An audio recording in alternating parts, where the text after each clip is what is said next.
남북한 동포 여러분, 교포 여러분, 그리고 해외 남북한 근로자 여러분, 안녕하십니까? 대동강TV입니다. 북한의 주요 동향을 중심으로 한반도 정세를 알아보는 조선정세 시간입니다. 오늘은 김정은 위원장의 잠을 못 잔답니다. 평양에 잠 못 이루는 밤. 그리고 김정은 위원장의 취침 시간은 새벽 5시랍니다. 저도 처음에 이게 선전인 줄 알았거든요. 근데 알아보니까 사실인 것 같아요. 그래서 김정은 위원장이 왜 잠을 못 자는지, 새벽 5시 하면 건강이 제대로 돌아가겠습니까? 건강이 제대로 작동을 하겠어요? 그래서 김정은 위원장의 불면과 건강을 중심으로 다뤄보겠습니다. 자, 우리 국정원에서요, 5월 31일 날 북한이 미사일이 아니라 위성이죠. 위성을 쏜 날 보고했더니 김 위원장이 상당한 수면장애를 겪고 있는 것으로 추정된다. 더 심한 불면증에 시달리게 되는 악순환에 빠질 가능성도 주시하고 있다. 5월 16일, 이게 이제 위성발사 준비위원회 갔을 때거든요. 눈 다크서클, 선명 등 피곤한 모습이 역력했다. 이게 5월 31일 날 국가정보원장이 우리 대한민국 국회에 정보위원회에서 보고한 내용입니다. 의미심장하죠? 볼까요? 5월 16일 날 그 사진을 제가 확대해 봤습니다. 정말 다크서클처럼 보이죠? 왼쪽, 오른쪽. 역시 피곤이 역력해 보이는 사진이 보이죠? 물론 다크서클이라는 얘기를 미리 듣고 그럴 수도 있어요. 이것도 보면 그 당시 5월 16일을 한번 비교해 봤습니다. 제가 봐도 이거 AI 사진을 분석을 한 거거든요. 근데 제가 봐도 피곤해 보이네요. 그러면 정말 잠을 못 자나? 예, 잠 못 잤다고 나옵니다. 노동신문 2023년 1월 10일자에 뭐라고 나오느냐? 늘 두 가지 그림이 있는데, 하나는 인민들이 세상에 부러움없이 잘 사는 공산주의 이상행을 빨리 보고 싶은 것이고, 다른 하나는 잠이라고. 잠이 정말 그립다고. 이거 김정은이 한 말이에요. 요게 지금 여기 밑에 오른쪽 밑에 사진, 이게 노동신문 그대로 캡처한 거거든요. 자, 맨 위 1월 10일 화요일자 맞죠? 맨 밑에 나오잖아요. 다른 하나는 잠이라고. 잠이 정말 그립다고. 제가 이렇게 색칠해 놨죠? 요거는 노동신문 3월 25일자인데 이것도 김정은이 한 말이에요. 김정은 위원장이. 나는 어려서부터 밤을 새우며 일하는데 습관이 되어 이제는 그것이 하나의 생활 법칙으로 체질화되었습니다. 아니, 밤새는 게 생활 법칙이래요. 같은 날 나온 신문입니다. 일반적으로 사람들은 오른이라면 하루 사업이 끝나는 저녁까지 보거나 24시 밤 12시까지를 염두에 두고 있다고 하시면서 오늘을 다음날 5시, 새벽 5시까지로 보고 사업을 한다고. 그래서 방금 전인 5시에 하루 사업을 총화하고 새날에 진행할 사업을 계획하였다. 새벽 5시 잔다고 본인이 말한 거예요, 지금. 이게 지금 나온 거예요. 2023년 3월 20일 노동신문에 인민을 매혹시키는 위인의 세계란 제목, 위대한 어버이의 하루. 마음도 안 된 사람이 위대한 어버이랍니다. 이게 지금 나온 내용이에요. 지금 국정원이 보고한 새벽 5시 잠자는 거 맞는 얘기예요. 수면 부족이라는 얘기 맞는 거예요. 잠이 그립다고. 자, 노래도 있어요. 인민의 축원. 이 밤도 사색을 이으시는 원수님. 나오죠? 이게 인민의 축원이라는 노래 가사예요. 천만 밤 쌓인 피로 있으시는 원수님. 먼 동이 터오는데 이 밤도 지새십니까? 원수님 창밖에 나무잎도 잠들었습니다. 잠 안 자는 거 마케팅 하는 거예요. 자, 이건 자애로운 어버이 노래 가사거든요. 김정은 동지, 찬이슬 내리는 새벽도 한밤도 찾아오시어 우리의 소박한 생각도 규정해 하시네. 새벽이건 밤이건 찾아오는 거예요. 환장하는 거죠. 자고 있는데 새벽에. 이거 거짓말 아니에요. 나중에 아마 제가 김정은 위원장의 깨알 현지지도, 좁쌀 현지지도 제가 한번 특집으로 보내드릴 텐데, 밤이건 새벽이건 아무 때나 찾아가요. 아무 때나 전화해요, 새벽에. 그걸 또 감동적이에요. 우리 원수님이 새벽에도 일하신다고. 잠자고 있는데 여러분들 전화하면 황당하죠. 그러니까 사실인 거예요. 이 사람이 밤에 안 자는 게 사실인 거예요. 자, 근데 이상하게 잠 못 자면 마르죠? 마르는데 몸무게는 140kg예요.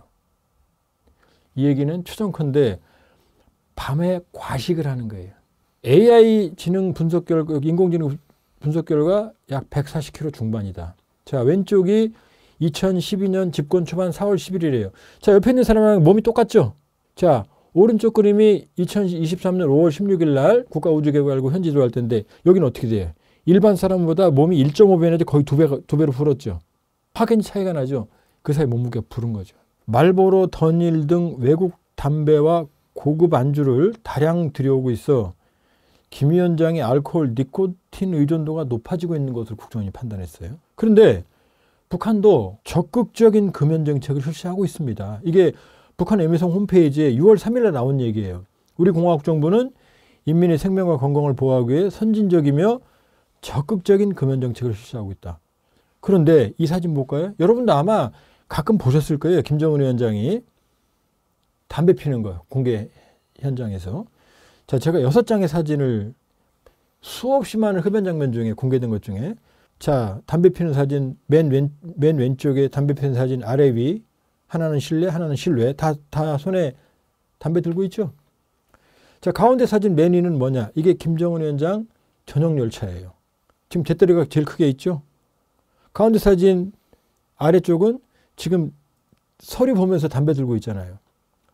오른쪽 사진이 이건 사실 진짜로 지금 딸이잖아요. 김주애를 옆에 두고 아래의 사진이 뭐예요? 지금 다 담배 피우고 있잖아요. 딸을 옆에 두고 담배를 펴요. 이 얘기는 뭐예요? 끝없이 담배를 핀다는, 항상 담배를 손에 들고 있다는 얘기예요. 자, 그러면 잠도 못 자. 몸무게는 140kg이야. 담배는 손에서 안 떨어져. 그럼 건강이 제대로 있겠어요? 작년 말부터는 김 위원장 손 팔뚝에 긁어서 덧난 상처가 계속 확인됐다.